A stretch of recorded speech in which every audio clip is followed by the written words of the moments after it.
भाग्य का निर्माता नहीं है, आप अपने भाग्य के निर्माता स्वयं है। मनुष्य अपने भाग्य का निर्माता खुद होता है।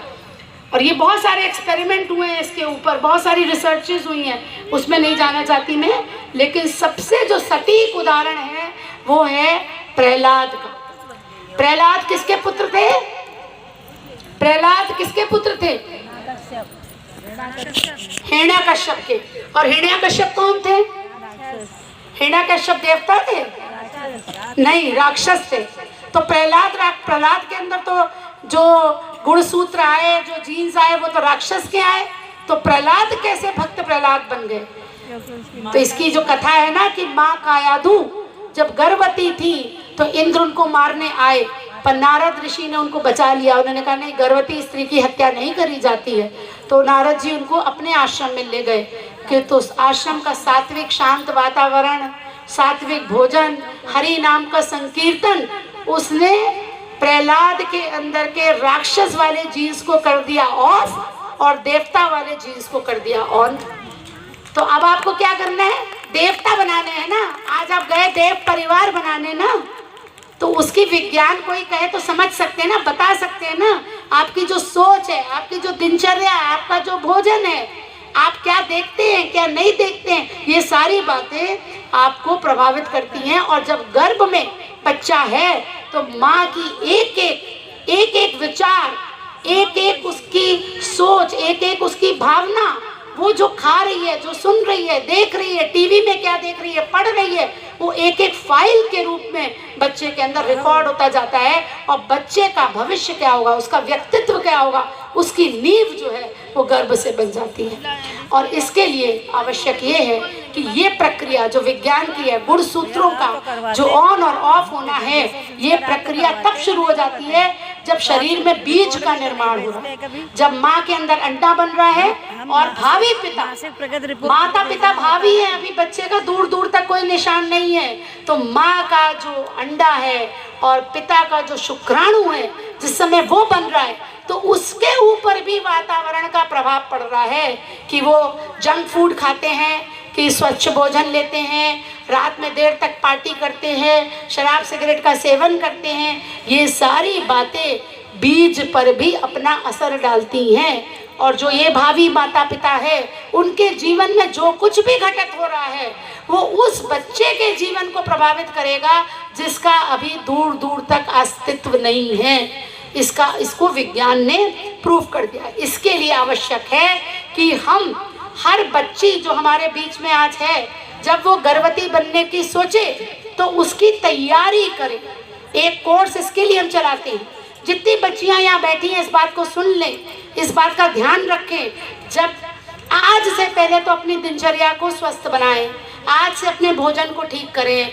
आज कितनी देर मोबाइल में देखती हैं, क्या देखती हैं, क्या देखना चाहिए, क्या वो देख रही हैं, इस पर विचार करें। अच्छी पुस्तकों का अध्ययन करें, नियमित योग करें, व्यायाम करें, गायत्री मंत्र की साधना करें, तब वो एक अच्छी भावी माँ बन पाएंगी। और ये तैयारी उनको गर्भ से पूर्ण कम से कम 3 महीने पहले आरंभ कर देनी चाहिए। इसका एक अलग कोर्स शांति कुंज से हम लोग चलाते हैं। एक किसान भी जानता है कि जब उसको फसल उगानी है, अच्छी फसल चाहिए, अच्छी पौध चाहिए, तो अच्छे बीज चाहिए, अच्छी उर्वर भूमि चाहिए, खाद चाहिए, पानी चाहिए, सूर्य की रोशनी चाहिए। तो हम लोग क्यों नहीं जानते ये बात? हम लोग क्यों नहीं समझते?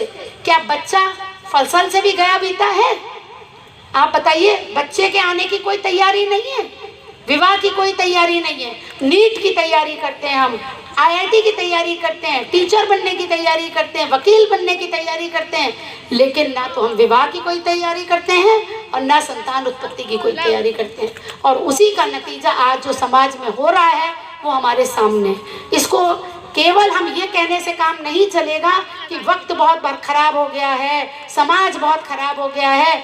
अगर ये कहने का हक आपको तब है जब आप इसमें कोई कदम उठाते हैं। तो कितने लोग यहाँ पे हैं जो कुछ कदम उठाना चाहते हैं इसके ऊपर? बहुत कम है। और हाथ बढ़ाइए थोड़े से। यहाँ तक कि जब बच्चा गर्भ में आ रहा होता है, उस समय का वातावरण भी महत्वपूर्ण है। ये विज्ञान कह रहा है, ये वर्नी वेंट्रॉप की स्टडी है कि जब बच्चा गर्भ में आ रहा है, उस समय माता पिता के बीच में प्रेम का, सम्मान का अगर वातावरण है, तो बच्चा अपने जीवन में सफल होएगा, स्वस्थ होएगा।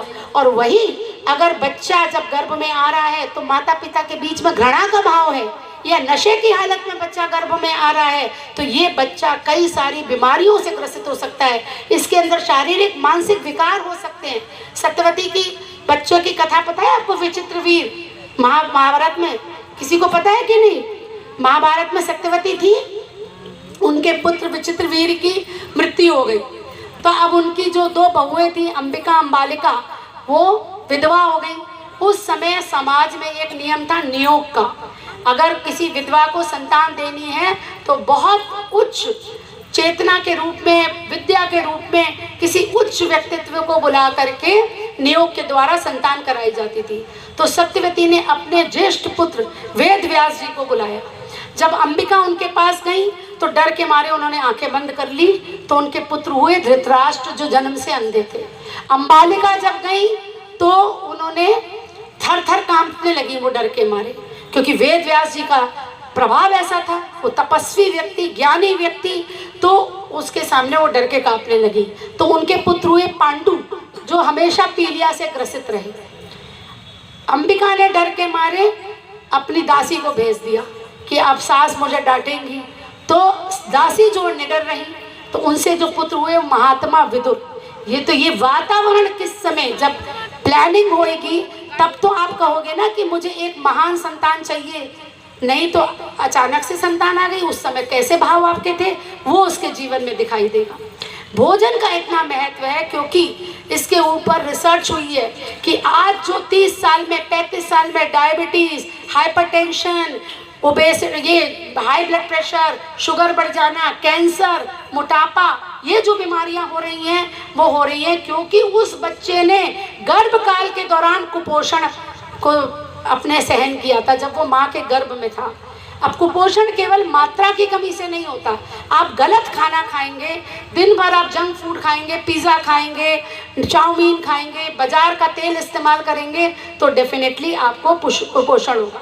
इसको कहते हैं foetal origin of adulthood diseases, मतलब वो बीमारियां जो होती तो बड़े होने पर पे, पर उसकी जो नींव होती है वो गर्भ में पड़ जाती है। अब आप स्क्रीन पे अगर दिख रहा हो तो देखिए कि गर्भ में बच्चा कैसे विकास होता है गर्भ में बच्चे का।